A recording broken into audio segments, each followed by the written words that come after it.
I think was more of a narrative than anything based in fact. Several of these want to know specifically when it comes to veterans about the large numbers who are homeless. You are a service member, and clearly we can point to a myriad ways where we have not fully supported veterans when they return home. So maybe first, if you can just go into the homeless side of this, what has to be done on a federal level? So first, I'm the only veteran running for president. I'd be the first veteran who served in a foreign war elected president since 1988.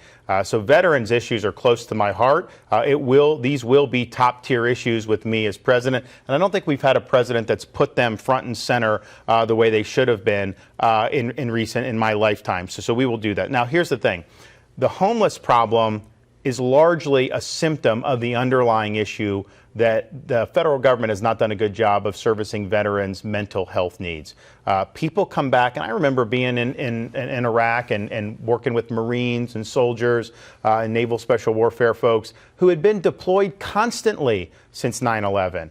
That's just not normal, especially in an environment where you may be standing a post, seeing people walking in front of you. You don't know who's a terrorist and who's not. Very high stress. You got to make split-second decisions. Of course, you see some of these people were engaged in significant arms fire, IED attacks, you name it.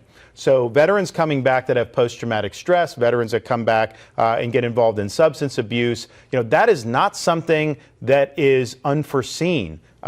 War is hell. This is the stuff that happens. So two things. One, as commander-in-chief, I'm going to be mindful of the costs of that. I hope to never have to deploy troops. I believe in peace through strength. But if I do, I'm going to be mindful of the costs that go into that, and only if it's in our national interest to do.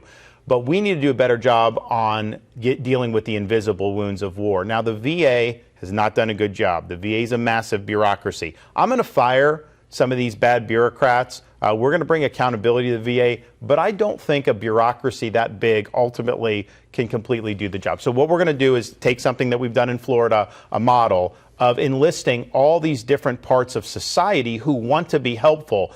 So we have something in Florida called the Care Portal. We're going to have that in the VA.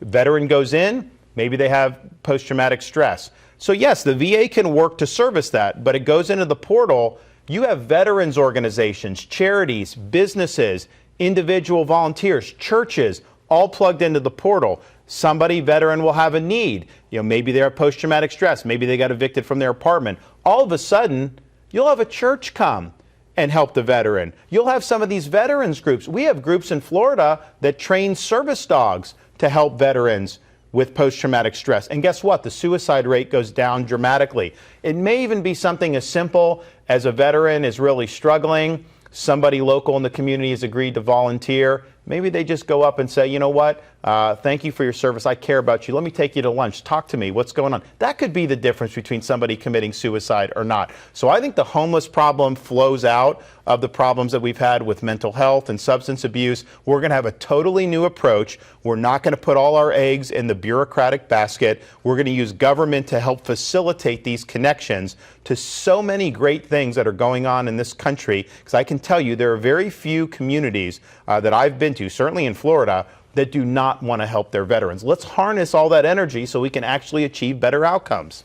One emailed in specifically about veterans benefits, saying that those are not enough and doesn't provide him what he needs. How do you address that?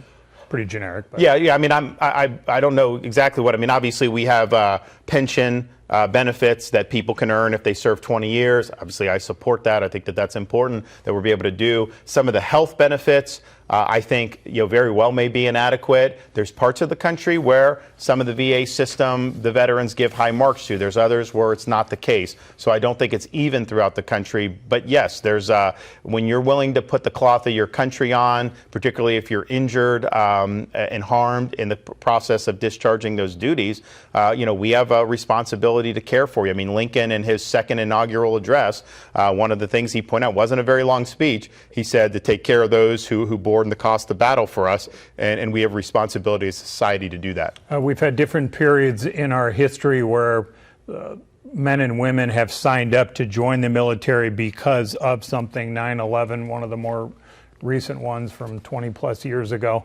As you have seen across the country, the military is struggling to get younger people to want to sign up, right? So what can change? What can change that? Well, look, I'm one of the veterans that I had a different path in life planned, and then 9/11 happened, and so I decided that our country was in a conflict, and I needed to raise my hand and serve, and so I volunteered to join. Didn't necessarily make nearly as much money as I would have made if I were doing things in the private sector. Didn't get my schooling paid for, but the satisfaction of wearing the cloth of your country mattered to me.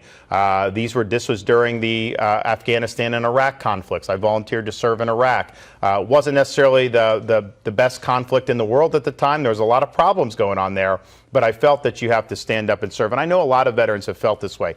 I think part of the reason why we're struggling, I think it's twofold. I think one is a lot of the political leaders have not done a good job in managing these conflicts. I mean, just think of what happened with Afghanistan. To leave behind billions of dollars worth of weapons and tanks and vehicles, and then to have 13 service members killed, that was humiliating for this country. And what does that message send to people that may be thinking about joining? Because when you join the military, you're writing a check payable for an amount up to and including your life to the United States of America. You don't know what's going to happen. You don't know where they're going to send you. So I think a lot of the failures there have caused morale to go down and less people. I also think, largely driven by civilians, you have had political agendas imposed in the military. Things like woke, social experimentation, all that.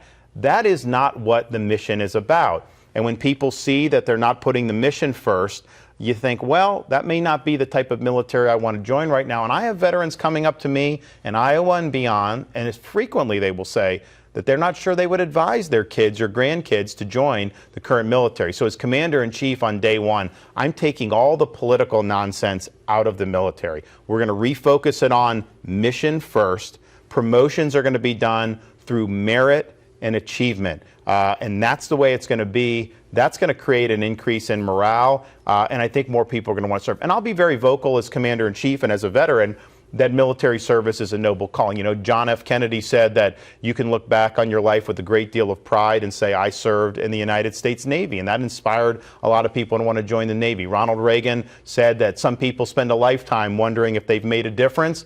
U.S. Marines don't have that problem. And that's inspiring when you hear the Commander-in-Chief talk about what it means to wear the cloth of your country. So you can count on me to do that.